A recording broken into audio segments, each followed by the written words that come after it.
Assalamualaikum warahmatullahi wabarakatuh. Good afternoon. Salam, Om Swastiastu, Namo Buddhaya.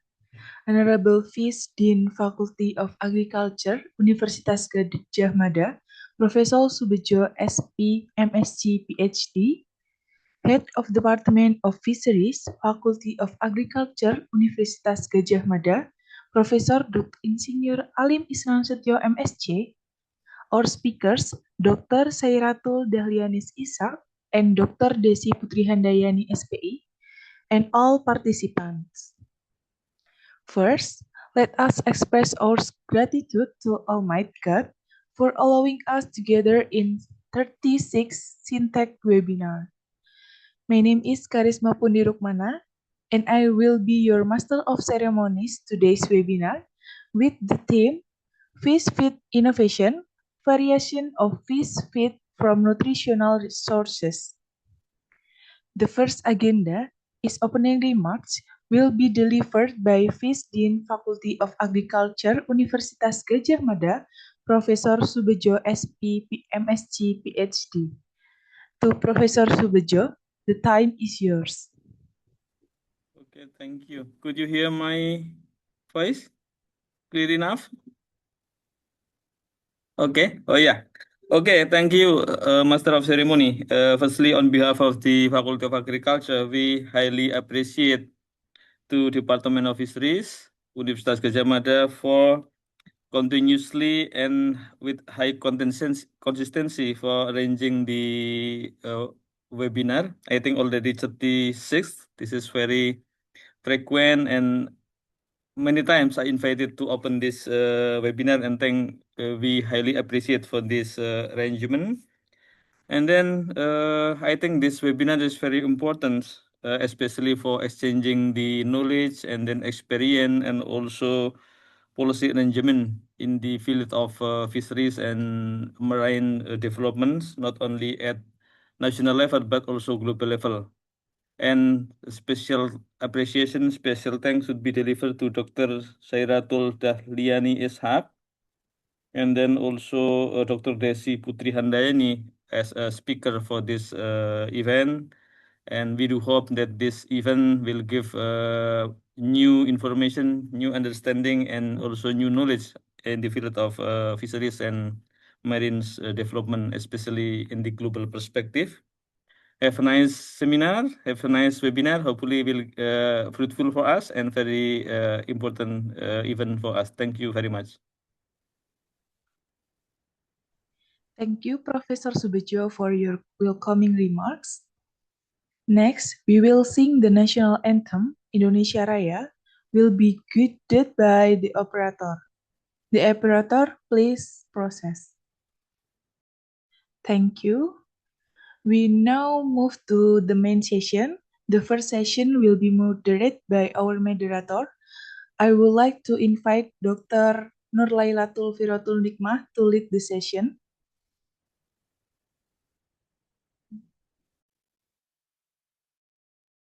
Okay, thank you very much for Ms. Pundi. Good afternoon. Welcome to all participants of SinnTech webinar 36. And it is a great pleasure to be your moderator today. My name is Laila, and I will be guiding our extraordinary discussion on a theme that is vital for the future of aquaculture: fish feed innovation, variation of fish feed from natural sources. This event is collaborative effort between the Department of Fisheries, Universitas Gadjah Mada, and Universiti Malaysia Terengganu. Ladies and gentlemen, feed innovation is the cornerstone of aquaculture efficiency, and today we are joined by two distinguished experts from neighboring country to delve deep into the subjects. And moving into our first session, we will explore strategies for rethinking feed ingredients. Our first speaker is an expert from the Higher Institution Center of Excellence, Institute of Tropical Aquaculture and Fisheries, or AKUATROP, Universiti Malaysia Terengganu. Her expertise lies deeply in aquaculture nutrition and nutrigenomics. Please join with me welcoming Dr. Sairatul Dahlianis binti Ishak presenting on the topic Rethinking Fish Feed Innovation Through Alternative Ingredient in 25 minutes. And for Dr. Sairatul, time is yours. All right, thank you, moderator. Can I have some time to share my content? Sure, sure. Right. Okay. I hope everyone can see my slide, right? Is it clear, Doctor? All right. Okay, so thank you, moderator Dr. Nur Laila, for the warm welcome. Thank you also for the Master of Ceremony, and also opening speech. Also thank you for the kind words by Professor Jaka Widada, right? And also welcome everyone. I hope for my sharing this session, you will have some good takeaways, and also if I may not to be so ambitious, sounds ambitious, maybe it will encourage you to find or create a fish feed innovation for your research. All right, okay, so my title today will be Rethinking Fish Feed, Innovation Through Alternative Ingredients. Okay, so a short introduction. So if you want to scan or you want to know more about my work, you can scan the QR code on the slide. Right. So as the moderator mentioned just now, my expertise is in fisheries and aquaculture sciences. And my specialization especially is in aquaculture nutrition, aquafeed technology, and also nutrigenomics. All right. So a bit of outline for my presentation or my talk today. First of all, I will be talking about aquafeed background of aquaculture, right? And then basics on aquafeed and why sustainability in aquaculture industry or aquafeed production is important, and also some basic manufacturing flow work or flow chart for aquafeed production, specific examples on innovation feeds, and also future direction and a bit of strategic takeaways from my presentation today. Okay, so without talking more, right? So this is the first slide. So of course, fish, our seafood, our marine resources is important, especially us in the regional. In this region, fish is considered cheap protein, easily available, right? So globally, it's a blue revolution. So from 2020 and 2023 until 2023, we have seen some new record highs, especially when aquaculture production has overcome fisheries production in 2023. So it's usually aquaculture production is lesser than fisheries production, wild capture fisheries. But in 2023, officially surpassed the capture fisheries, right? So yeah, I mean, I can share this slide later with you, but that's basically our blue revolution for the global background for this aquaculture, right? Okay, so what is the bottleneck for aquaculture industry? It is first and foremost the aquafeed production, right? Because it costs almost 70% of the operational costs, especially in when you want to offset your how to say, you want to get you're going to get more benefits, or when you want to have to more cost efficiency, right? So the problem with sustainability in aquaculture industry is first we have to account of the carbon intensive production, right? As the common term will be the carbon footprint, right? So massive carbon footprint and emissions globally, which is counted almost 57%. So in some sectors, such as salmon farming, it can be up to 83% cost, right?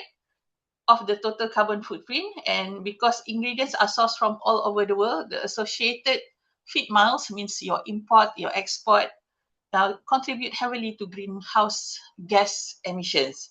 Next will be the wild marine resources, which are overexploited. So the global forage fish is already maximally exploited. So the industry is vulnerable to supply shocks, which limits production capacity and also harms ocean ecosystem.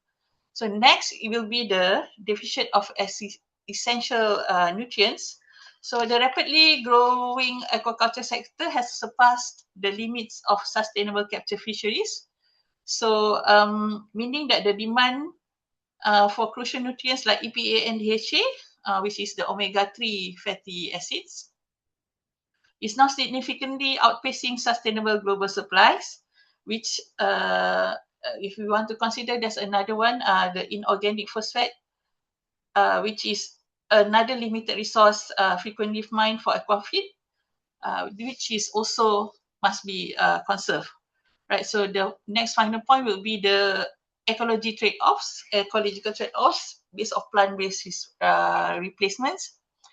Because of I won't say it's traditional, but when you want to do research, usually most of the researchers are thinking of replacing the fish meal with plant-based. But when the practice is already common, then you will have ecological trade-offs, means in order to reduce reliance on marine ingredients, then the industry have to rely on plant-based alternatives like soybean, soy protein concentrate. But the production of these plant crops is strongly linked to major environmental issues, including deforestation, such as in the Brazilian Amazon, and also the high usage of water, energy, and pesticides, just to have this crop production ongoing. All right. So some additional, when you use the plant-based replacements, you have to also consider the biological challenges in using this kind of ingredients, such as poor protein digestibility and also anti-nutritional factors. All right. So basics aquafeed. Why do we focus on aquafeed? So traditionally we have the wet paste. In some farms in Malaysia, we still use live trash fish to feed the more carnivorous species, such as the chana, the what is it called, snakeheads, harwan. Here we call it harwan and toman, right? So they are not easily accepting the formulated feed. They still use trash fish, but the environmental consequences are quite big, because it introduces pathogen from the dead fish into the aquaculture environment, right? And also the water quality is easily affected. So the reason why we use formulated aquafeed is because when we are culturing it in a closed system, whether it's in the earthen pond, in the cement tanks, in a rust system, so the fish, especially in the rust system, the fish or the aquaculture species that we are rearing will be relying 100% on the farmers to feed them, right? Okay, so that's why when we are talking about sustainable feeding, that's why there's biofloc technology introduced, so that instead of relying 100% on the feed, then the biofloc will help to sustain the ecosystem, and also give supplementary feed to the fish, right? Or the aquaculture species. Okay, so formulated aquaculture feed, especially the current commercial feeds, is it's like you said, since it's almost 70% cost of the operation cost, so you need the farmers need to aim to reduce the feed, the cost, waste, and also the nutrient loss. Okay, so that's a bit basics on aquafeed. Okay, so people will, especially researchers or scientists or farmers at the industry, will always aim to find the perfect aquafeed or the perfect formulated feed. Okay, so key concept to find a good or a very good perfect aquafeed is, first you have to make sure that it is species and life stage specific. Okay, it optimizes growth, health efficiency, sustainability, and cost, but it is not defined by ingredients but by system level performance, where the boxes below will further drive my point. The old thinking in aquaculture formulation or the fish aquaculture industry is you have to put high fish meal, means that the feed is high quality. But nowadays in the research, it is performance per impact focus, where optimal nutrition per unit cost, and it is measured by optimal nutrition per unit cost and environmental impact, right? So it doesn't matter if your FCR is low, but if it's degrading the water quality, then it is not a perfect aquafeed. So the figure next to it shows that this is some of the important factors in determining the perfect aquaculture feed. So it is you need to consider the environmental sustainability, the economic viability, the nutritional adequacy, the digestibility and feed efficiency, the health and welfare of the species, and also the most important thing, the technological feasibility, means your formulated feed can be produced, and then the physical properties such as the water stability, the durability, and also the nutrient stability can be conserved, right? Okay, so these are the few scientific criteria for alternative ingredient selection, right? Okay, first of all, you have to know what are the sources or the common sources of common and alternative ingredients. First of all, we look at the plant. This is the traditional ingredient, plant and agriculture byproducts, and also animal and livestock processing byproduct. So this resource is there, right? And then we use it for the aquaculture industry, right? So for example, the plant and the crop means the wheat, corn, rice, oats, and barleys, and also the oil seeds, soybean, peanuts, olives, palm oil. So these are the crop produced for human use or human consumption. So the byproducts or waste, if you can say about it. So for example, Indonesia and Malaysia is a big producer of oil palm.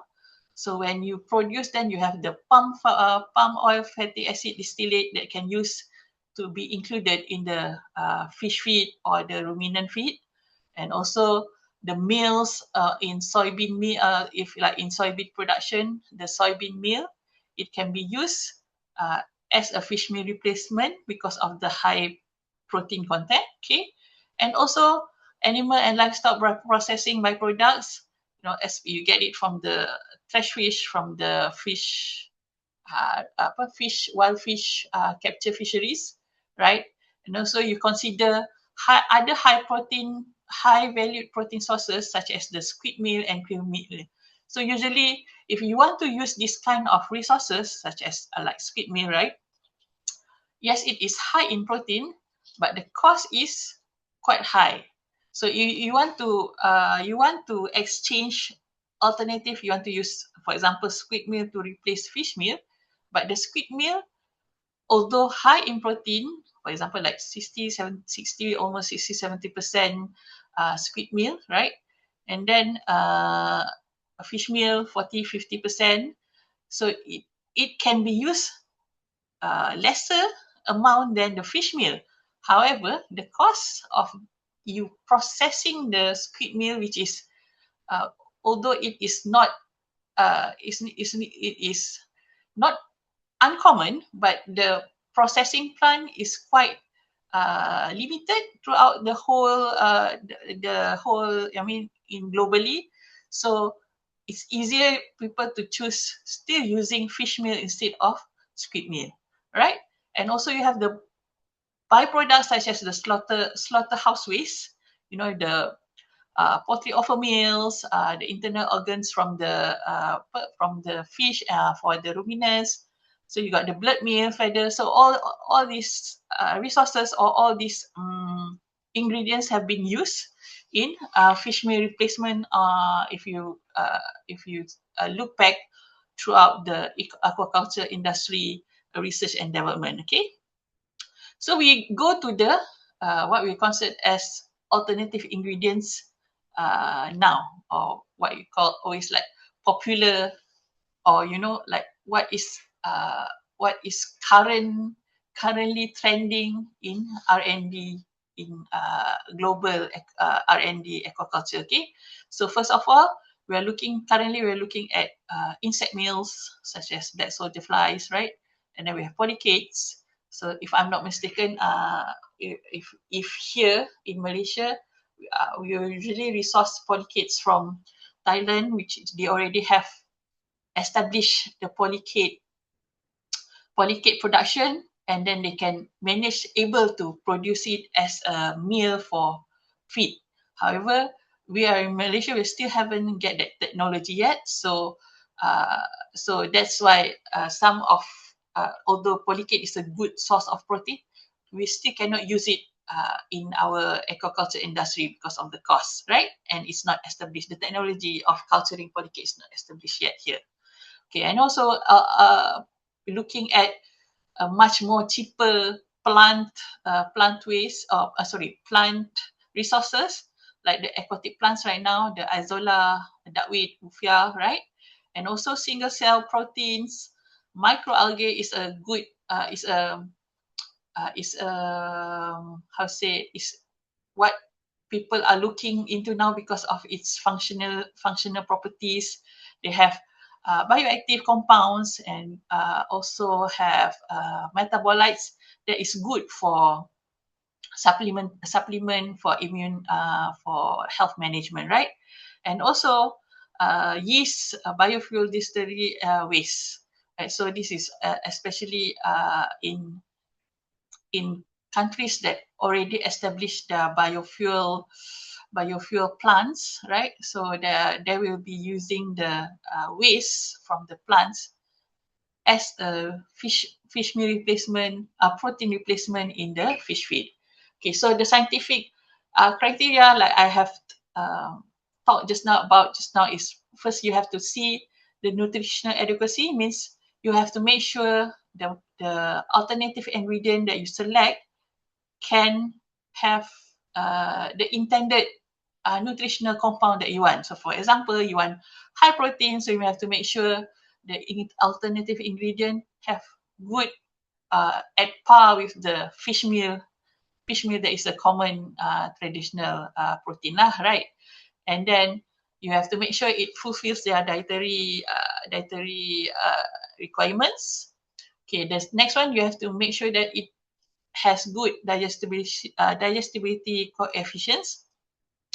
Means you want to use this ingredient, but the fish cannot, although it is good, high in protein, good lipid profiles, good fatty acid profiles, good essential amino acid profiles, but if you put it into a formulated feed, or you test it, the ingredient itself, if it doesn't have a good digestibility, then it is still not a good alternative ingredient to use. Okay, although probably you say it's a lower cost, but when you test on the fish, it cannot accept it. It cannot utilize it properly. So the FCR is high, the growth performance low, good, low survival. That's one of the physiological parameter that you need to consider, right?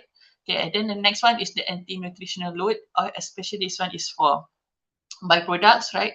So if we are talking about carnivorous fish or marine species, they don't really able to utilize the plant, because it is not easily, or is not naturally available in their environment.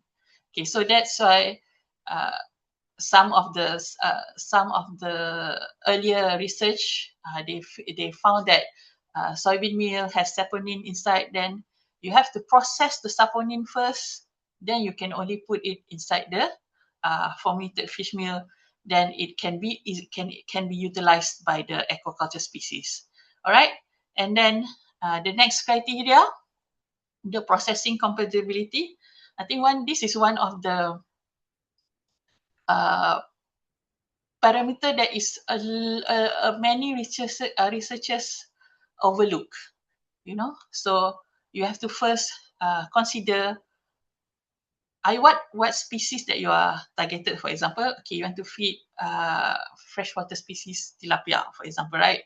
Then you have to the common practices. Then you have to make it a floating pellet, right? So when you put the alternative ingredient first, usually you have to make sure that the pellet pellet have good physical properties for the fish to eat. So like if you go to the farms, right? So the commercial feeds, when you throw it to the fish to feed, so it cannot easily sink. You need to make sure it floats. So for the reason is because the farmhand can see whether the fish has already eaten, right, the floating pellets. So when when you can physically eyeball that, oh, everything is eaten, then only they add. So some farms usually do ad libitum feeding, right? Feed it until the fish are satiated. Okay, so you have to consider whether you want to produce floating pellets, semi-sinking pellets, and if you want to feed the shrimps because of their natural feeding behavior, you have to make it sinking pellet, means the feed cannot float, right? So if you want to make a formulated feed using alternative ingredient, so these are the points. The physical properties of the pellet itself is one of the criteria that you need to consider. Okay, all right. So the next one, I think I've talked about this. You need to balance biological performance and economic feasibility. So you have first, like I said just now, you have to first understand the nutritional physiology in aquaculture. Then when you understand your species, or how are you going to your feeding strategies, and then your type of, I would say, your type of operation, then you can formulate a good diet formulation for the new species. Okay, so this is essential for determining the animal performance and feed utilization efficiency. Also crucial for maximizing aquaculture probability. All right. So this is just some of the research questions that you need to ask yourself, right? Especially when you want to find, or you want to introduce a novel alternative ingredient. First of all, which constraint limits alternative ingredient adoption most? Means if you want to push an alternative ingredient as a novel for aquaculture industry commercial production, so you have to consider whether it has high production costs, is the nutritional variability can be kept consistent, and also you have to also think the regulatory barriers. Okay, so in Malaysia, like the black soldier fly, you have to apply for good aquaculture practices. You have to liaise with or you have to consult with the environmental environmental ministries, right? So for example, here in Malaysia, we have one black soldier fly operation in one of the states here. They are using waste from the common household waste. They collect the waste from the household and then they put it at the dump site, and then they sort all the biological organic waste for the black soldier fly. But I think they have some regulations that need to be met so that it won't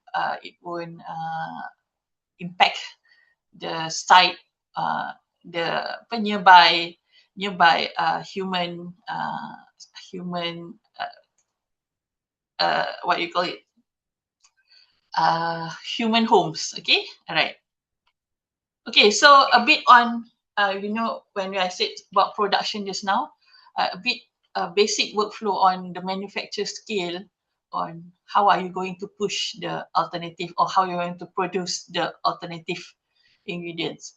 So of course we have this alternative ingredient that we have already tested in lab, and it has good FCR, it has good low cost, good nutrient composition, right? But then we have to translate it into a manufacture scale, because when it is a good ingredient, then if you include, then if it can be reduced cost, of course, then you need to translate it into a manufacture scale so the aquaculture industry can benefit. Okay, so this is a bit, this is a basic workflow for manufacturing, feed manufacture in feed company in Malaysia. So usually the transportation of the ingredients, usually the site is in nearby ports so that the containers can be carried and then kept in silos, right? Then you have the production part, how many percentage of each ingredients. This is all automated, right? And then you have to do the packaging. This is where your physical properties of the feed is important to withstand the transportation, the packaging, the durability, all, and also especially when you store it in the warehouse, the moisture content, the temperature won't affect your nutrient in the feed. Okay, then you have to consider the long duration of distribution from the manufacture plant, distributor, and also to the farmers.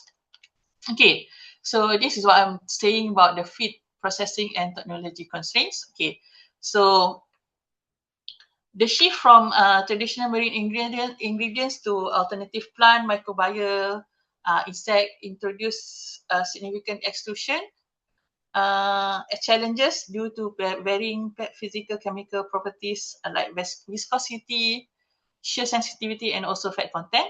Okay, so usually novel ingredients have high water content, requiring intensive heat processing for safety compliance and also pathogen elimination. If the students in the audience can recall their notes, right? So the feed technology currently use extrusion process, high heat and high pressure to produce fish feed, right?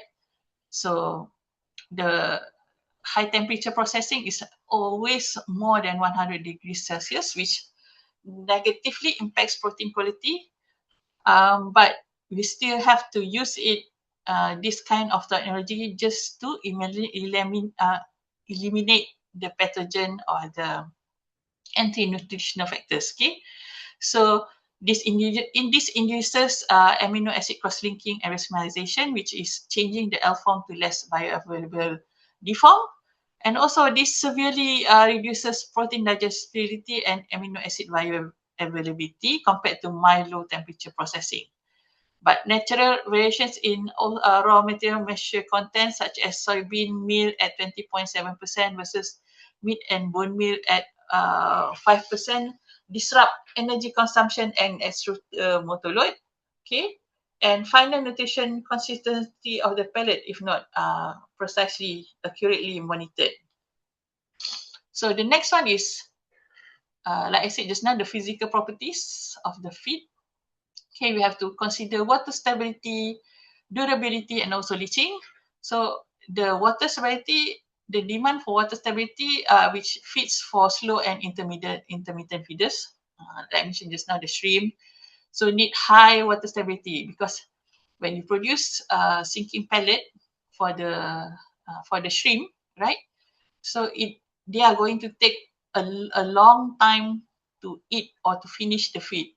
So you don't want your feed to break or disintegrate inside the water before the shrimp has the chance to consume the feed. Okay.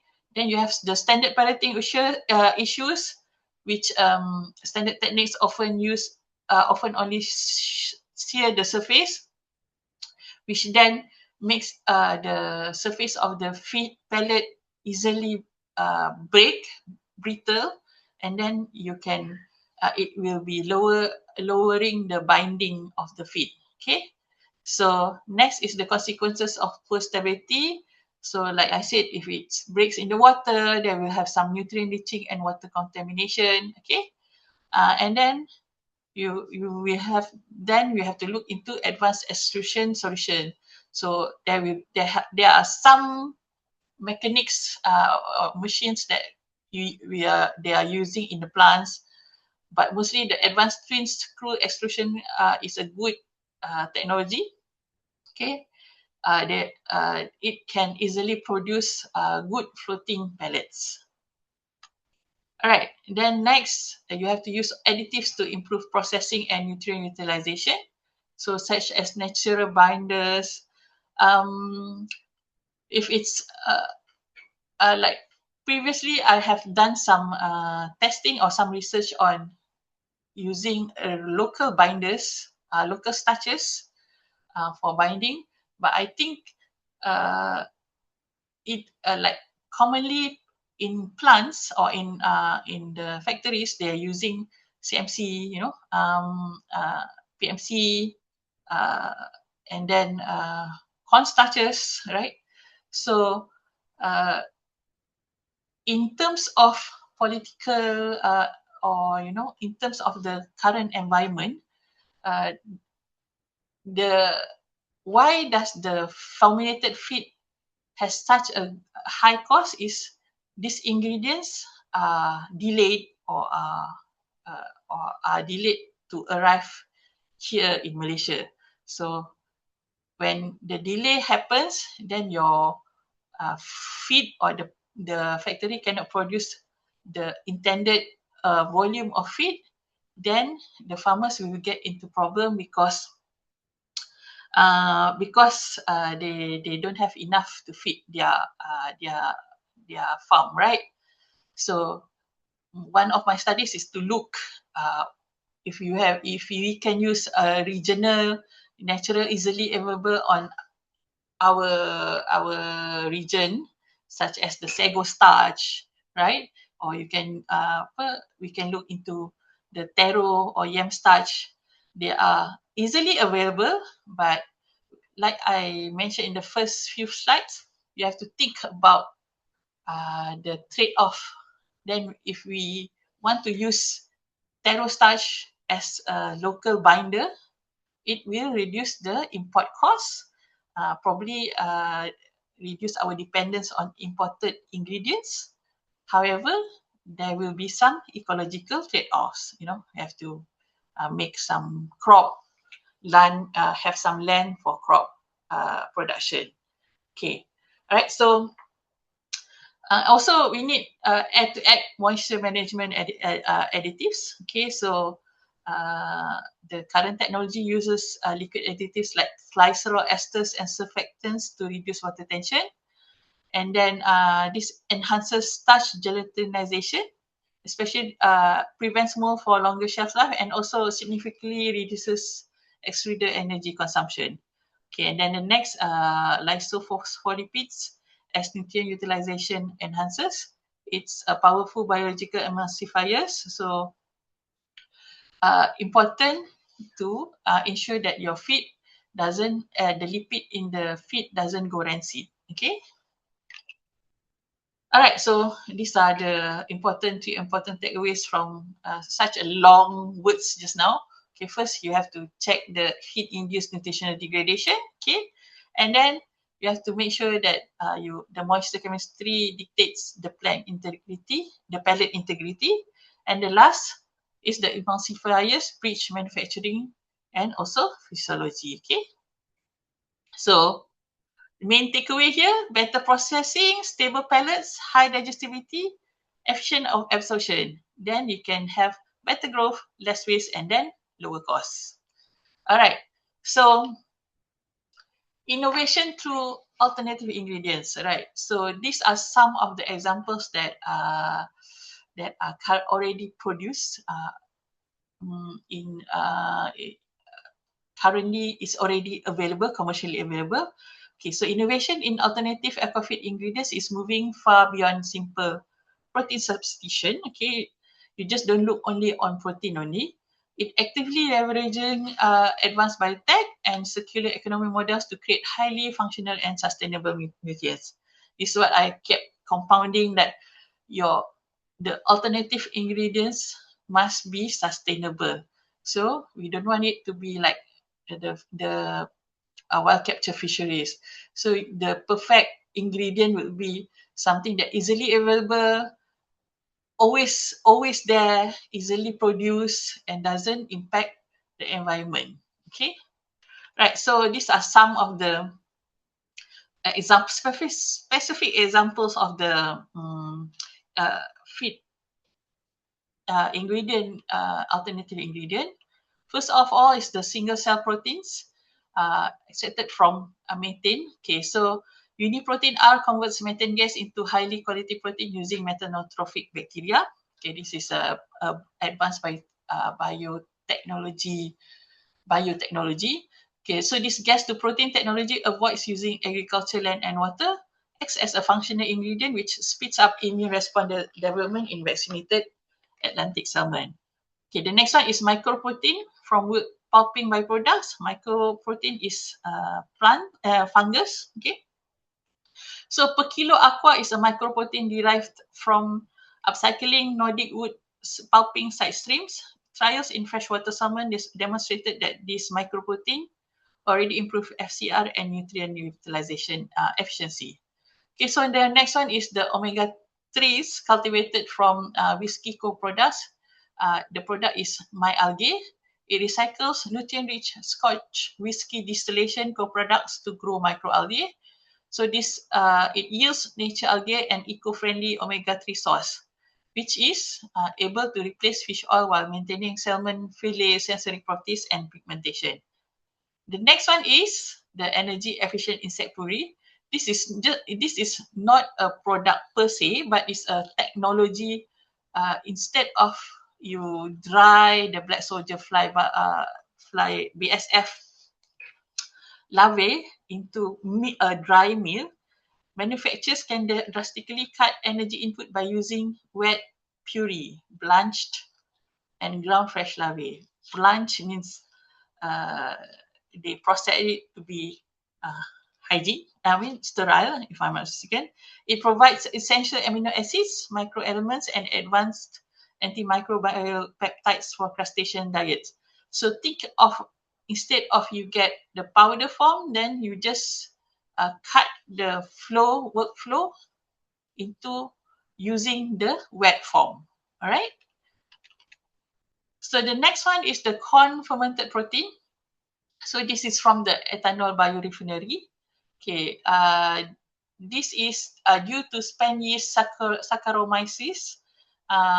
It has a superior amino acid profile, offering 80% more lysine than corn gluten meal and 50% more methionine than soybean meal. So the next one is solid state fermentation of sunflower meal. The alternative ingredient here is the sunflower meal, which is processed using beneficial bacteria like Lactobacillus plantarum. and the enzymes on local sunflower meal to counter anti-nutritional fibers. Okay, so this breaks down complex carbohydrates to improve digestibility. So the last one is egg powder as an immune modulator. So this is used in shrimp diets to replace costly marine proteins such as squid meal. It provides essential amino acids, cholesterol, and phospholipids for growth. So instead of you adding more feed additives or edit more supplementary ingredients, then you can just use this egg powder, which contains bioactive antioxidants and antimicrobial proteins. Okay. All right. So the future direction of feed, or you want to use the alternative ingredients. First, you have to make sure that you have precision nutrition, right? And then you have to consider the physical properties, the functional design beyond basic nutrition, and also the ultimate frontier, which is the nutrigenomics. Okay, so precision nutrition means it's your you want to deliver exact nutrient tailored to the animal genetics, life stage, health, and environment. This will be shifting the net energy and digestible nutrients, which will prevent waste. Okay, so we're also going to be use AI, big data, and digital twins to target nutrition delivery to the aquatic species. Okay, so that's where the IoTs come from, the digital twins or the real-time data integration to monitor feeding, to monitor health, right? Okay, so like for currently, we have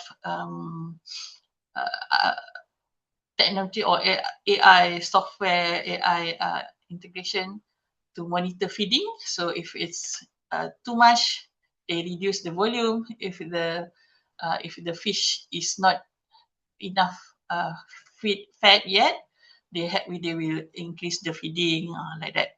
All right, then you have the automated behavioral monitoring, the tracking. This is for replacing manual feeding observations.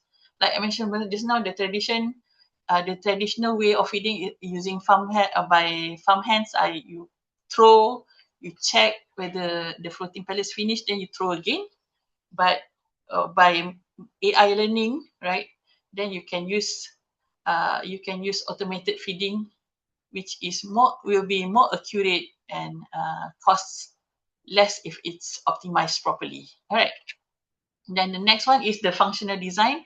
So you need to have functional feeds containing specialized components, peptides, phytogenics, organic acids, and prebiotics to actively boost gut health, immune function, and stress reliance. So these are the points, which is you use the functional amino acids, right?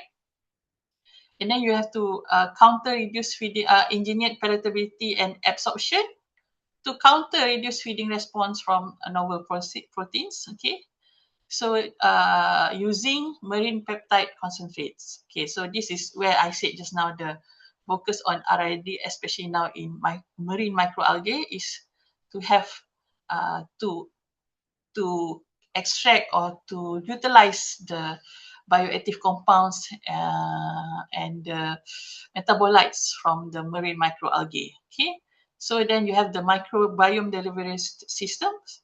So if the current trend research now is if you have the gut microbiome analysis using the NGS, the sequencing, right? NGS and shotgun, for example. So all this can be used to evaluate whether your gut is healthy. Then it has more added value for your research. Okay. And then the next one, the last one is the nutrigenomics. Okay, so this is already happening, right? So the convergence of precision nutrition and functional design will ultimately be guided by nutrigenomics. So instead of the traditional dose response trial, you give 20 gram per kilogram, like that. Then you see the outcome, how many percentage it will grow, the fish, the species will grow. The future aquafeed development will use dietary nutrients to intentionally induce specific biochemical and molecular process at the genetic level.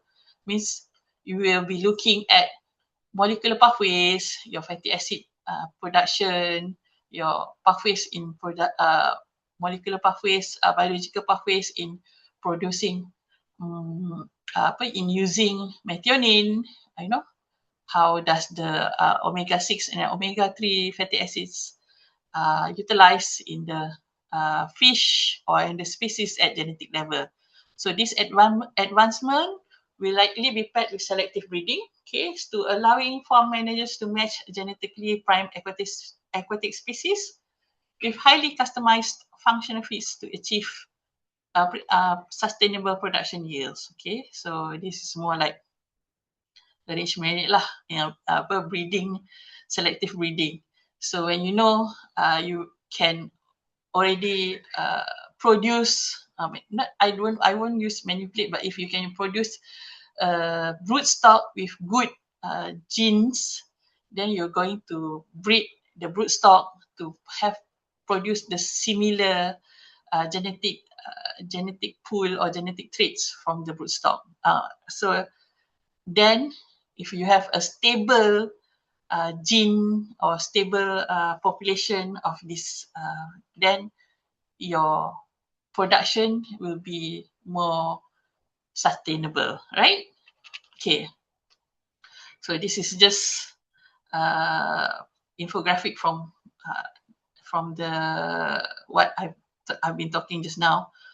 Okay, so precision nutrition, functional design, and also nutrition mix. So this is the future or the current directions that we are going to, we are currently implementing in aquaculture feed research. Okay, all right. So thank you for your attention.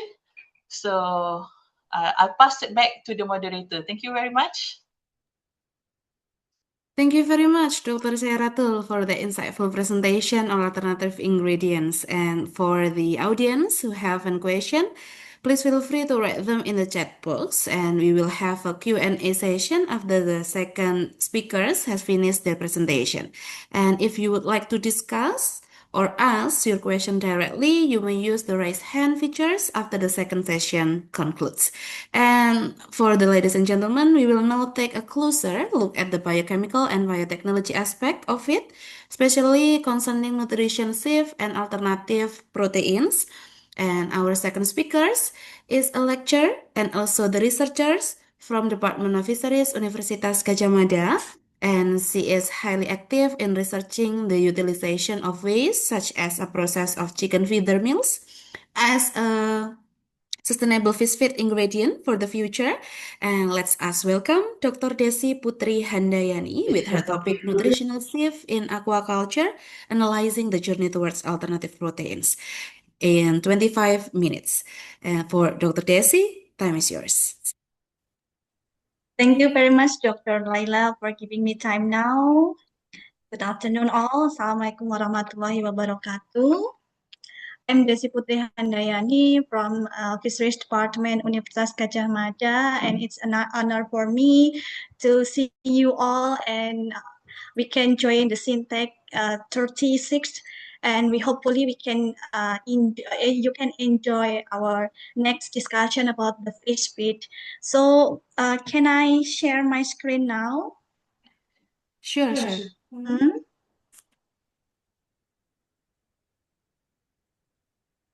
Okay.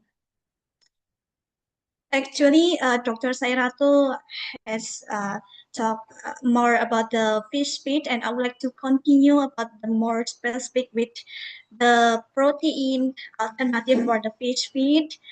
And so let's start our discussion with the question of which novel ingredient should be considered the holy grail for the sustainable aqua feeds, especially for the future of aquatic protein, because it has implication and innovation for aquaculture diets in a resource constraint of the world. So I choose the title of nutritional shifts in aquaculture, especially for the analyzing the journey towards alternative proteins. Yeah, actually, we have a mandate on 2050 for the nutrient-rich food because the human population is estimated increases until 9.7 billion, and also the increase of required global food supply start from 25% to 50% on 2050.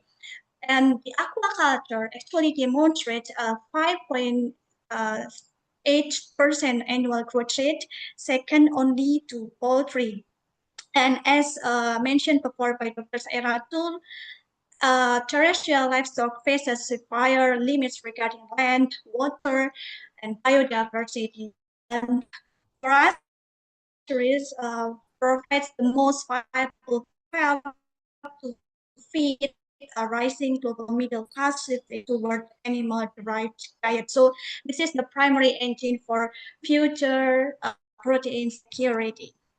And second problem is the unbalanced equation modern feed up to 50 to 70% of the total production cost in aquaculture. And nowadays we are on the trap. We call it the fish meal traps, because we are high reliance on a white catch fish meal is driving up the prices and squeezing more scales, especially for the fish farmer and defend in a marine ecosystem. And now the global demand for the aquaculture accounts for 50% of world space consumption based on FAO data. So the core insights for all industry must come from fish meal to survive, but alternative raw material are historically difficult for fish to digest because Dr. Sairatul said before that some of the anti-nutritional factors and the lack of amino acids, the limitation for the alternative raw materials. And this is the ecological limits of traditional aqua feeds. Around 70%, the proportion of aquatic animal production rely on protein feeds, and fat aquacultures relies heavily on fish meal and fish oil from the wild catch forage fish. So the current feed formulation are mathematically unsustainable because there are deficit around 37.4 million tons for the aqua feed demand as a wild capture fisheries.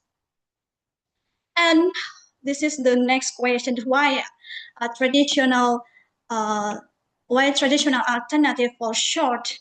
For example, the fish meal and fish oil, we rely on the wild catch, and we try to use the alternative ways to use the plant proteins, for example, the soybean or the cornmeal, but that there are several limitations. For example, there are the presence of protease inhibitors, especially in the trypsin inhibitors, or phytic acids, or and also non-starch polysaccharides that trigger the arthritis for the fish cut, and the nutritional deficiencies because a lack of some essential amino acids like lysine and methionine is very important for the fish growth, and also the cap on fatty acids, especially in omega, and ecological impact because the absence of EPA and DHA with a high demand for the arable land and fresh water.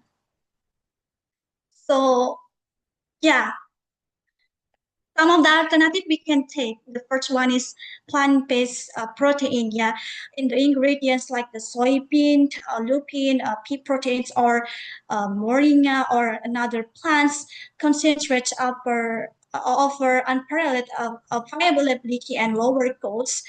And also 42% of included studies in recent alternative feed literature mark plant protein as the most commercially utilized as a substitute for the fish meal. But how to unlocking the plant protein through the targeted processing. Actually, we can do several ways as an intervention to effectively neutralize the anti-nutrient factors by bridging the gap between the raw terrestrial plant matters and specific digestibility capabilities of fish. For example, we can do for thermal processing by autoclaving. It will destroy the head level protease inhibitor or trypsin inhibitors. And the next is to use microbial fermentation. Maybe we can use the lactic acid bacteria or bacillus or another bacteria that can do the fermentation and break down the molecules into short molecules and enhance the nutritional profiles, and also use the enzymatic treatment. For example, we can use the phytacil to break down the phytic acid, or we can use the keratinacid to break down the keratin. And finally, we can make the safe, highly digestible aquafit pellets. And yeah, please imagine if we use the plant-based protein, the essential amino acid is trapping by the anti-nutritional factors. So we have to breaking down by using many alternative ways. And this is I take for the bioconversion by using the fermentation. So the bacteria as a workers to break down the traps. So finally, the protein, the amino acid, the essential amino acid, and also the fatty acid or organic acid can be released and absorbed by the fish well. So we have to use the advanced processing. It's necessary to unlock their true nutritional potential for the plant-based protein. So this is I take for HICoE 2026 how to have a sustainable feed processing by defatting or concentrating or ultrafiltration, so it can enhance the protein of bioavailability in our fish feed ingredients. So by defatting or removing the lipid by using solvent extraction or mechanical extraction, you can increase the protein for 40 to 50, or you can also do for the next by concentrate and removing non-protein components. You can gain 70 until 90% of protein, and you can incorporate into feed pellets, and after that you can give it to the fish as a fish feed. And this is I take from the Hussein 2023. We can use the high plant ingredients. Actually, you can give it directly to the fish. The ingredients from the high plant, but it has a negative impacts.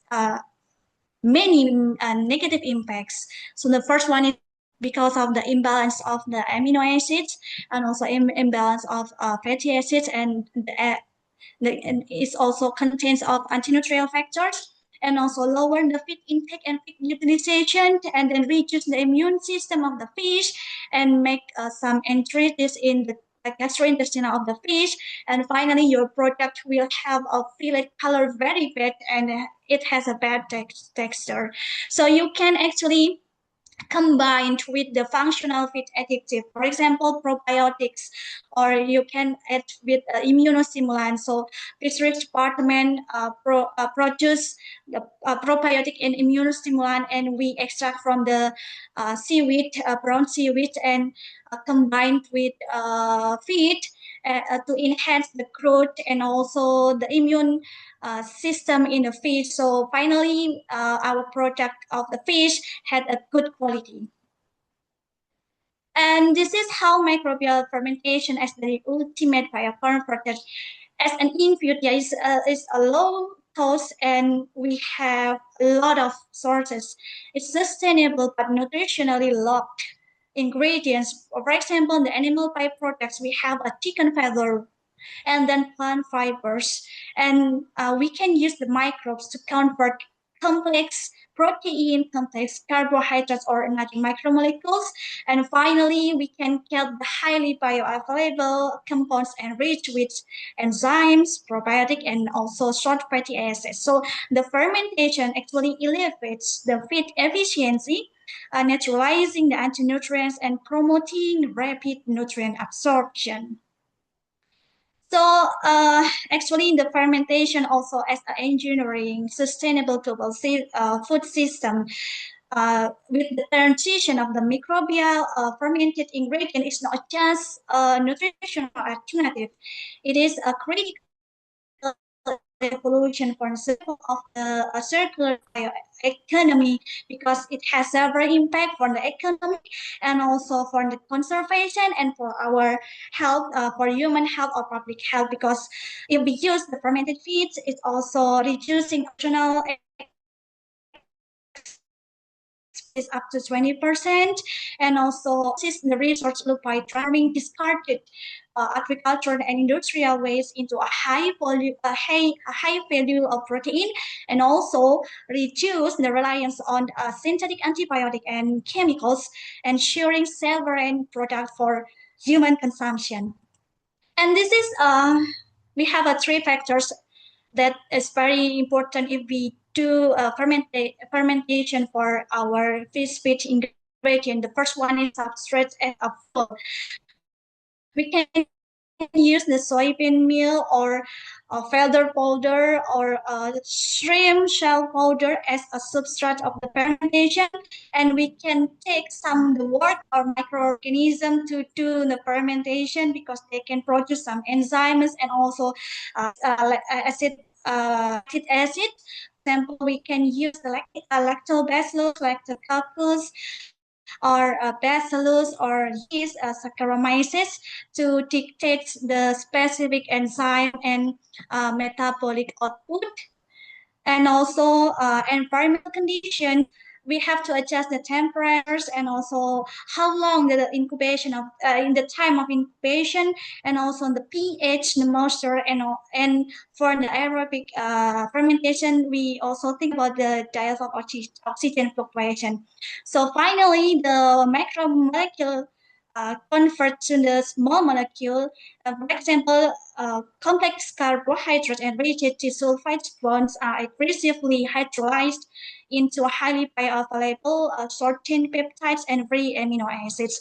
So the key insight is the synergy of these three elements yield highly specific bioactive products such as beta-glucan or soluble dietary fibers, which can increase by 35 until 50% of post-fermentation. And this is beyond the fish.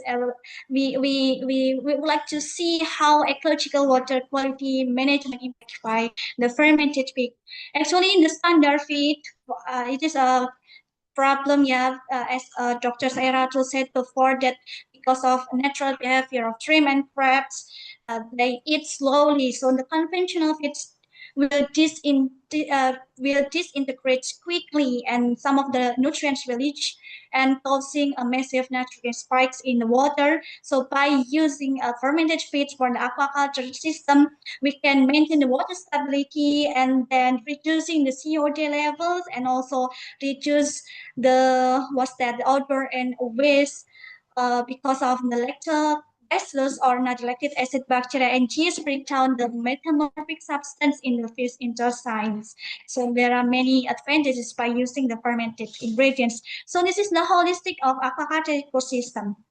Fermented ingredients do not merely feed the organism; they engineer, protect, and sustain the entire aquatic environment. So the holistic is from the nutritional input, and then biological defense, and then ecological output. By using fermented ingredients, we can enhance the fish health by enhance the digestion, and then neutralize the anti-nutritional factors, and also elevate the growth, enhance elevate the feed intake, and also by the gut health will stimulate the goblet cell and progenic bacterial explosion, and And for the water quality, it's highly stable, feed pellets and reduce the organic waste and also optimize the biofloc in the environment. And this is one of the works from our department from Helmiati 2021. She tried to use moringa leaves, fermented moringa leaves, because you know the moringa leaves has a lot of proteins. It's content of high proteins and harbor many vitamins and beta carotenes and also numerous of minerals. It's proven and it's a good impact for the fish. After substitute 20% of the fermented moringa leaves meals, it can enhance the phagocytic activity and index of phagocyty, and also raises the total protein pleasant. And then this is the works together with our partner. We use the corn fermented protein. It also has a good impact for the little venous phenomenon because it improves the growth performance, also health status and resistance to infection. For example, especially for Vibrio parahemolyticus,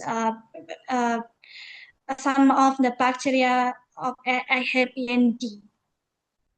And then this is the illustration how microbial skills serve to unlock the rigid and toxic bonds. If we compare between plant sources and animal sources, both of them have the problem. It's not easy to digest the nutrition by the fish gut. So we can use the bacterial or microbial fermentation to produce the sea source and the phytates and also the protease inhibitors will be changed to soluble amino acids, and also the animal source, if we use the maybe for the poultry byproducts. For example, if you use the chicken feather, is content of high keratin, so we can use the bacteria to make more bioavailable proteins and elevates also the lipids and also protease activity. And based on the Lee et al. 2025, the fermentation of the plant's protein, it can substitute up to 45% of the fish meal in a turbo juveniles without any liver injury. And this is the cellular architecture of the fish intestine after we give the fermented feed here. Actually, the inclusion of 21 until 28% fermented soybean meal exhibited significantly elevated the Weyl head of the intestine, and then increased cup cell count and reduced the inflammatory cell infiltration in the lamina propria, and also make a healthier cellular turnover and increase the density of the cell responsible for crucial mucus secretion. So it is very good for the fish. And this is the figure of the gut barrier of the fish intestine. So actually we can divide it into three after we give the fermented feed. Actually, in the layer one is the mucosal cell of the goblet cells spreading the mucin to its protein, it is especially for the glycoprotein layer that provides attachment sites for the beneficial bacteria while flushing out the threads. And then the second layer is cellular wall or a tight junction. It's content of fermented metabolites regulated specific that physically weld epithelial cell together and sealing the legs. And then the competitive exclusion, because the probiotic or good bacteria is already attached to the fish intestine, is actively competing with the pathogens like Vibrio, Aeromonas, and other pathogens in fish for receptor site in the mucosa.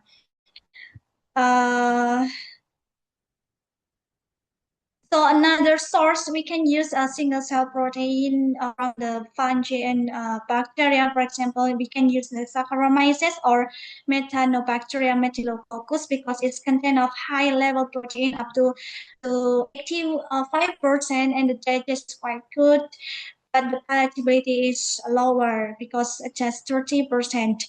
And the superpower of this single cell protein is the higher of digestibility percentage until 86%, but it still have a problem because its content of high nucleic acids content of RNA can lead the toxic uric acid level in fish and often requires costly exogenous ribonuclease treatments. And this is the cellular miracle, how the bacteria can produce through the bioreactor pretreatment and fermentation. It's very rapid because it just needs 24 until 48 hours to grow the bacteria, and then we can yield this single cell protein.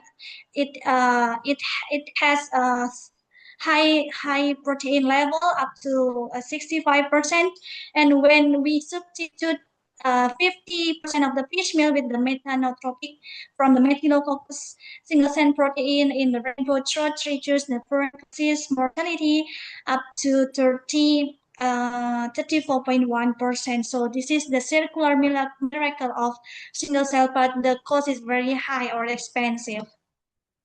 And the next is about the microalgae or seaweeds. I think all of you know well about the Yogyakarta. It has a long coastal start from Gunung Kidul to Kulon Progo, and it is easy for us to find several microalgae or seaweeds. For example, Ulva lactuca or sargassum or another microalgae. It is quite easy for us to take a sample when we go to the beach. And actually, the protein level is around 22 until 48%.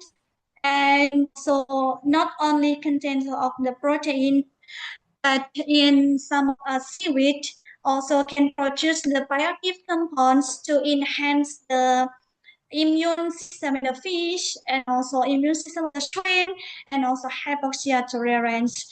And also the microalgae also can produce the pigment, for example, phycoerythrins or another substance like the beta-glucans. But the problem is the recalcitrant cell walls, like a complex structural polysaccharides, severely limit the digestibility, and high moisture content makes the commercial drying process prohibitively expensive.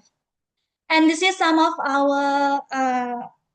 our work in our department, and we extract the sodium alginate from Patina australis, and it proven to modulate the innate immune and immune gene expression in tilapia after we fed to 12 days. It enhanced the activity and total leukocyte count.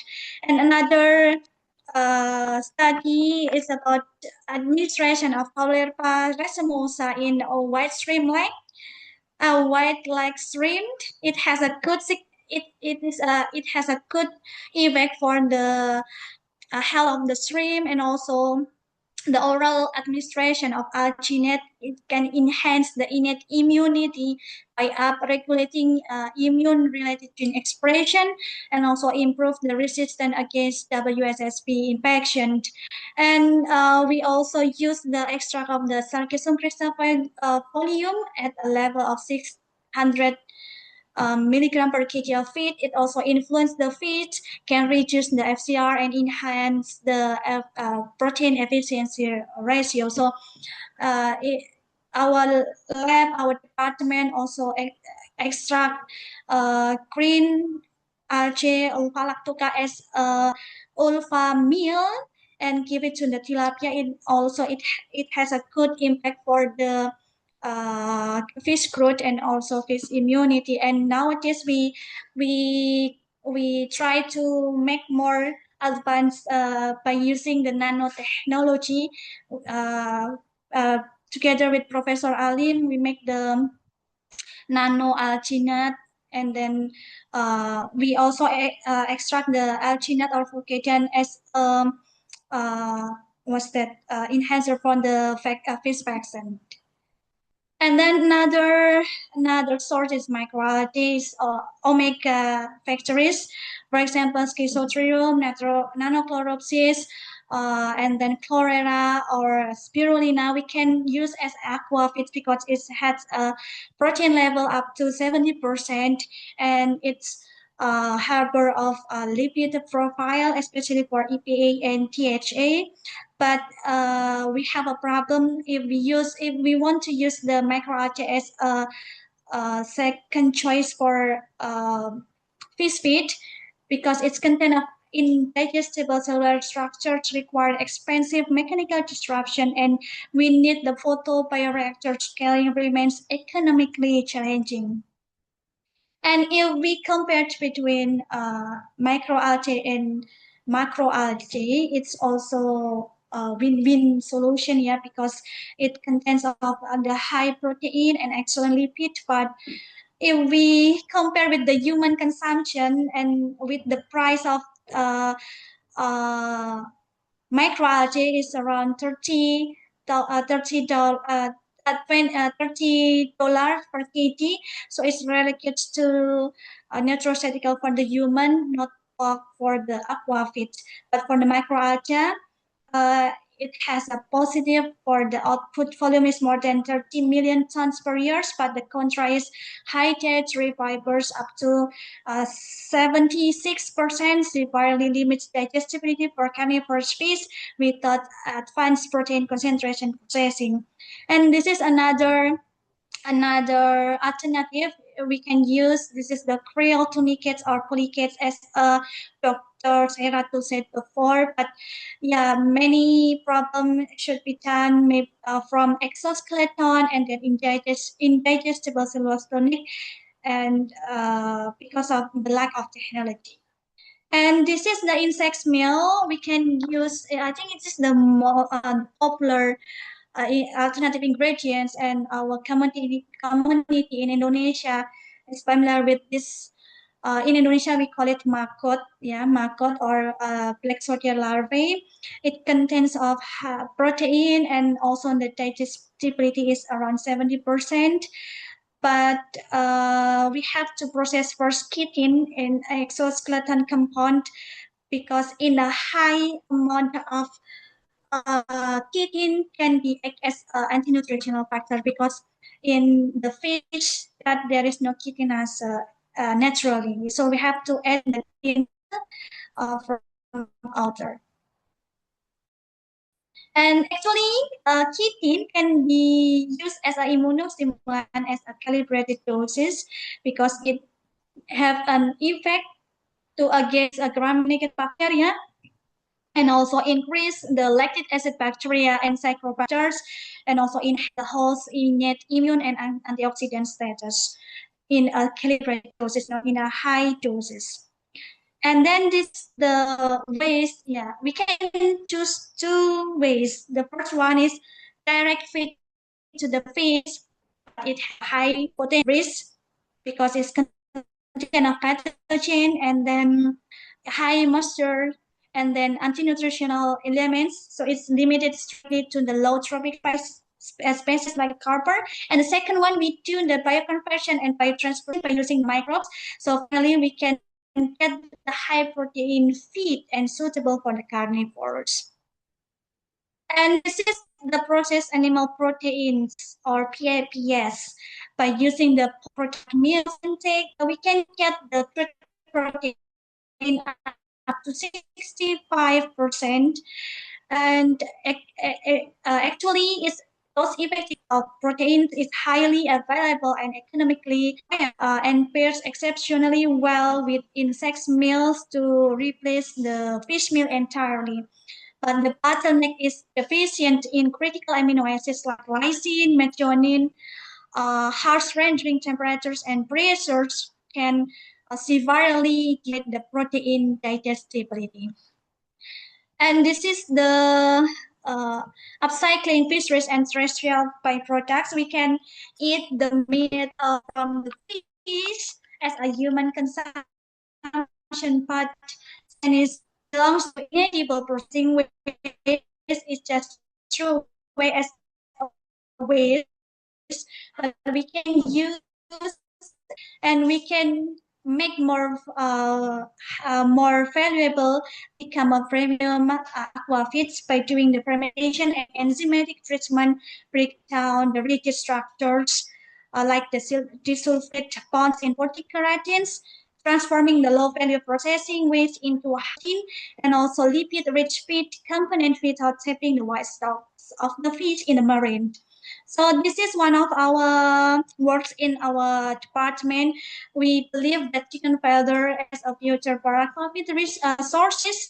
We explore many bacteria or many isolates of the bacteria from the environment, from the marine environment, and from the the soil of chicken farm. And then we also isolate the bacteria from the chicken feather, and then from the waste of the tofu. And for the Lactococcus formosensis, we tend to analyze the genome, and it has a good because it can hydrolyze the keratin into a small peptides, because in this bacteria genomes it has several genes encode the metalloendopeptidase that catalyze the hydrolysis of keratins. And the chicken feather hydrolysis also contains of several amino acids like isoleucine, histidine, glycine, methionine, arginine, phenylalanine, and leucine. And this is the right one is unpublished data because it's still on the publication process. We cut 12 potential isolate. It has a keratin and the high activity of keratinase and also degree of hydrolysis. And we do for the molecular analysis, and several bacteria belongs to Bacillus, and two remains of bacteria close to Serratia marcescens, and it has a pink pigment is beautiful, and also it has a good activity to hydrolyze the chicken feather keratins. So hopefully we can use the hydrolyzed of the chicken feather as a future aquafit resources. And this is the matrix if we want to evaluate which one the alternative protein we can choose. Yeah. For example, if we think about the cost effectiveness, so please choose the low cost. Yeah, the low cost is this is the plant proteins or animal byproducts. This is the cost effectiveness is lower, yeah. But for the protein content is moderate to high, but the scalability is high to moderate, and the environmental footprint is low. But if you don't think about cost effectiveness, you can choose the microbial or a single cell protein, yeah, because it is so excellent. It has a high protein, high scalability, and then very low environmental footprint, but the cost effectiveness is quite high. And if you would like to compare between plant protein, animal product, or single cell protein, actually all of them contains of protein, especially in animal products. It has a high protein and also excellent palatability, but the primary challenge is how to cut off the keratin or rigid structural proteins in the substance in the animal byproducts. So we can dealing with the fermentation by using the microbial fermentation. So this is the amino acid puzzles. Yeah, how to match the profile to species, because the fish has a specific So it's specific fish and specific requirement like lock and key, yeah. And the requirement are not the monoliths because it's vary drastically between species. Maybe your fish belongs to carnivorous or omnivorous or herbivorous, and also totally different in developmental status. It's fry or brostock is different from the amino acids requirement, and a single ingredient rarely holds all 10 essential amino acids. So you have to formulate, have a mixed formulation for your feed. So this is the paradigm is shifted to the plants over bullets. The Holy Grail is not single ingredient. It is a highly engineered synergetic matrix. We can combine by using the microalgae and then protein poultry byproduct, and then we can use insect from the market or to fatted flexotier fly meals, drive circularity, and fill specific amino acid caps. So also we can do the ameliorating deficiencies with bioadditive. Yeah, it is the transition away from the white fish meal. Functional feeds are not optional supplement, but it's mandatory to enhance the immune system. Also, the gut microbiome modulation, oxidative stress reduction, and also enhance the disease resistance. So it's a mandatory structural component to breed the health caps of the fish. And this is the illustration how the fermented feed and algae can induce the microbiome, because alternative proteins feed the microbiome in the fish intestine, not just for the feed growth. Yeah, the functional ingredients enrich the microbial diversity and upregulate some of the immune gene, and also strengthen the epithelial barrier, outcompeting dangerous pathogens through competitive exclusion. And this is the circular aquafeed economy. We are, as a consumer, farmer or fish farmer as a producers, and then on together we can produce the sustainable aqua feed for the future aquaculture ecosystem. Actually, in the future of global seafood relies not on extracting new resources from the ocean, but on establishing zero waste by conversion loops that turns global agriculture industrial waste stream into high value marine protein. So this is the symbiosis. We call it symbiosis, a sustainable symbiosis into three factors. Nutrition is very important to be a thing, and then immunity, because it also affects for the fish, and sustainability. So by embracing biological complexity, from engineering gut microbiomes to harnessing waste stream fermentation, we can permanently couple aquaculture from ecological depletion and secure global food security. So this is the takeaway for us: how to secure the future of global seafood. There is no single silver bullet to replace fish meal. A socially and environmentally sustainable aquaculture industry will rely on highly engineered, flexible feed formulation, combining multiple alternative sources based on species requirement and local availability, and also the cost. And the final thought is, through bioinnovation and circularity, a sustainable blue economy is fully achievable. And this is the take-home message. Hopefully you can enjoy the discussion about the nutritional shifts in aquaculture. Thank you very much. I think it is the end of my discussion. Hopefully all of you will have a fruitful discussion next with Dr. Sairatul and with me. I'll give it back to Dr. Laila. Thank you. Okay, thank you so much, Dr. Desy. We have now gained a comprehensive perspective ranging from ingredient innovation to the detailed nutrition analysis. And for ladies and gentlemen, we will now open the floor for discussion. And I will read some questions from the chat box. And also provided an opportunity to all the audience who wish to ask directly for the raise hand features. Okay, let me see. We have one question from Sura Farms. Thank you for Dr. Desy and Dr. Sairatul. From your experience, how about the combination of herbs based by active compounds and yeast as feed additive? And there any contradictive efficacy between them or become interesting symbiotic? This is the question from Sura Farms. Maybe Dr. Sairatul wants to answer first. All right, thank you, Dr. Laila.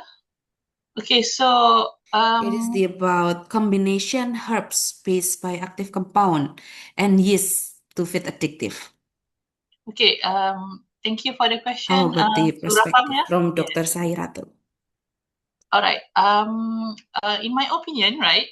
Of course. Can you hear me? Okay. All right. Okay. All right. Okay. So, in my opinion, I think, of course, there will be pros and cons in how to say co-supplementing these two compounds here. First of all, if you want to see the herbal side of it, right?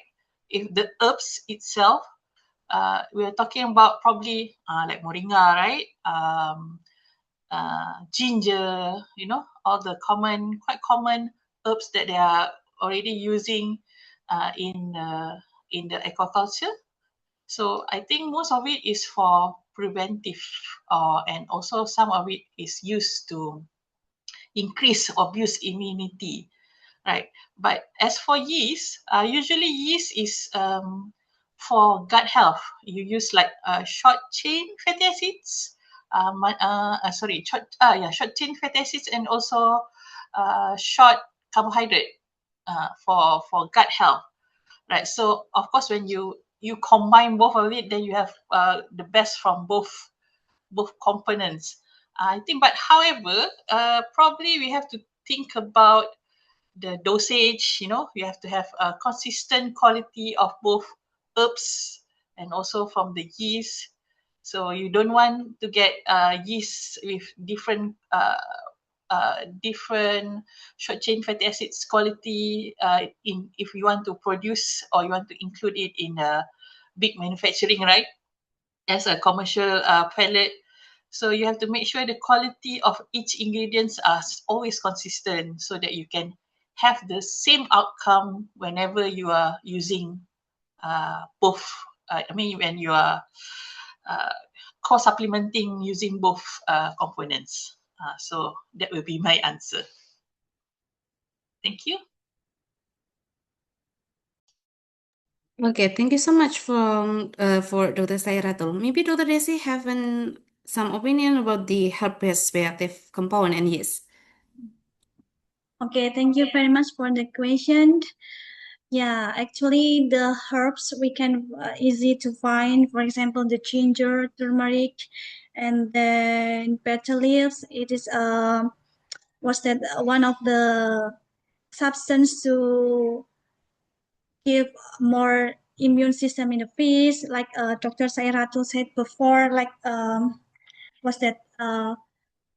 prevention, and also has a good activity to combat several fish pathogens. For example, in our department, using the petal leaves extracts and also ginger and also turmeric extracts to combat the Aeromonas hydrophila and also Vibrio, and also disrupt the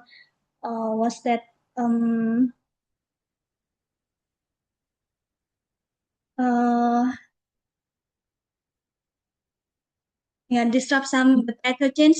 And in the yeast, actually we have a collaboration with our partner by using the yeast, and also it has a good impact for the shrimp, where we use the dried yeast, and how about the combination of both substance, the herbs and also yeast? It's depend on the, actually you have to know the dosage, which one is okay, or it's make a little dose for the fish, or you have to make sure the optimum dose. But until now there is no negative impact by using combination yeast and also herbs. Okay. Okay, thank you, Dr. Desy and Dr. Sairatul. And some of this combination of herpes bioactive compound and yeast is an emergent highly promising, right, from the aquaculture and animal science, right? And rather than having contradictive effect, these two components have a form of interesting symbiotic, right? For the second question from Ms. Sulis. The first question is, what are the main obstacles in using vegetable protein, such as substitute for fish meal, and how can they be overcome? And the second question, what are the positive and negative impact of fermentation technology on water quality and aquaculture ecosystem? Who wants first? Maybe Dr. Sairatul first. All right, thank you for the question. I think I'll be able to answer number one, and I'll give the question number two to Dr. Desy, because I think she's done, in her slides, she has the fermentation technology mentioned in the slides. Okay, but for question number one, so like I mentioned just now, what are the main obstacles?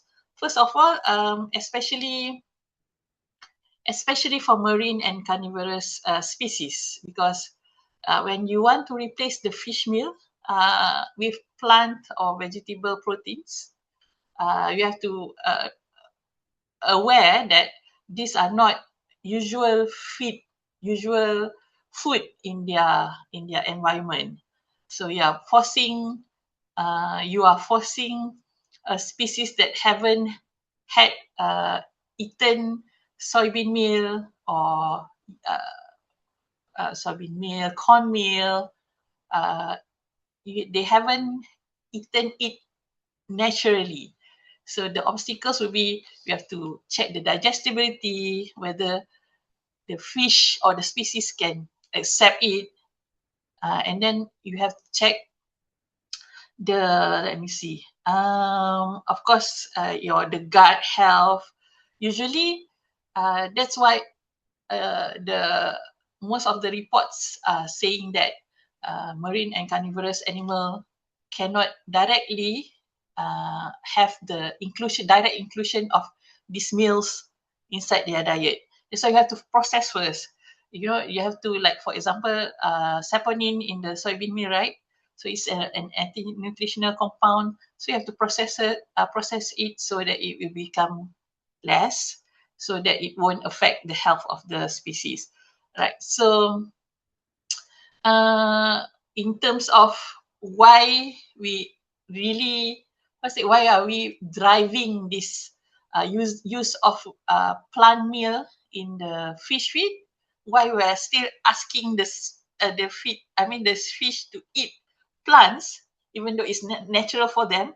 This is because of the aquaculture production. Like I mentioned before, like the fish farmers are giving the feed, right, to the fish. So in order to make a formulated feed, then you have to think of cost. That's why the main drive to use plant meal, although they may have some setbacks or challenges in terms of nutrition efficiency, is first the cost. They need to reduce the fish meal component in the formulated feed. All right. So I hope that will answer the Suli's question. All right. Thank you. Thank you so much, Dr. Sairatul, about the vegetable protein as a substitute for fish meal. And the second question, maybe Dr. Desy have an perspective. Okay, thank you very much for Dr.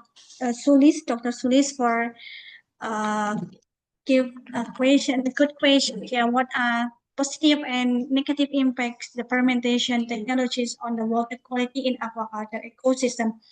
Actually, there are several positive impacts for the water quality in aquaculture, because while we keep the fermented feed, you know, the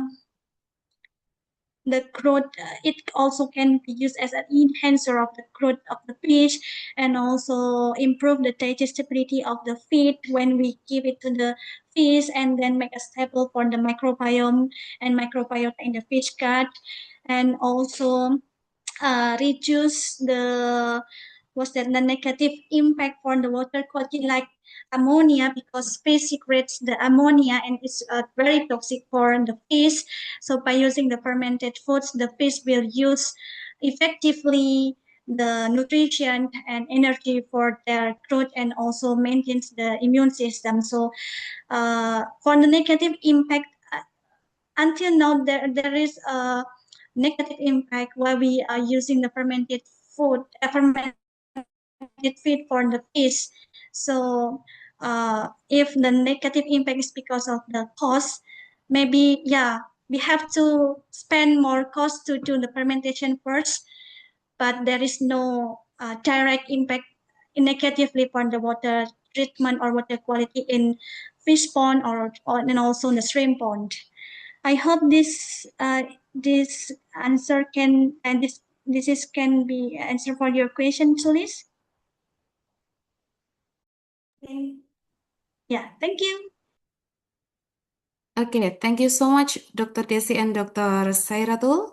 And we have reached the end of discussion session. And the key takeaway today is that feed innovation is no longer just an opinion, right? It is a necessary for achieving sustainable aquaculture. And my deepest gratitude for two inspiring speakers, Dr. Sairatul and also Dr. Desy. And I would like to thank you so much for our speakers and the audience for the insightful discussion. And now I will hand the floor back to our Master of Ceremony, Miss Pundi. The time is yours. Thank you so much. Thank you, Dr. Nur Lailatul. The next agenda is the certificate presentation by Professor Dr. Insinyur Alin Isnan Setio MSc to the speaker and moderator. To Professor Alin, the time is yours.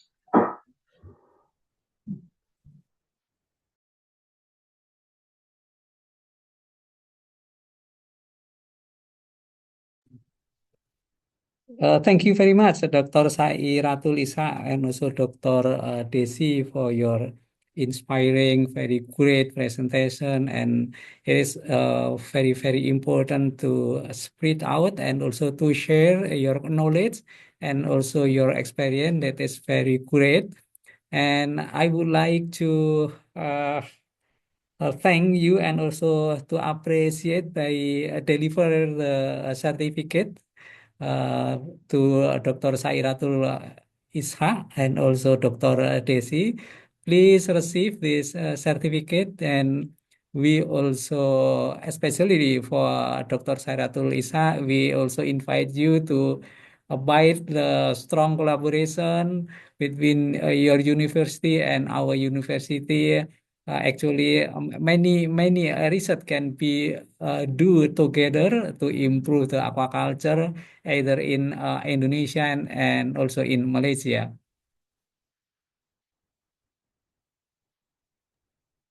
All right, thank you. And thank you. I'm gratefully will receive this certificate. Thank you very much.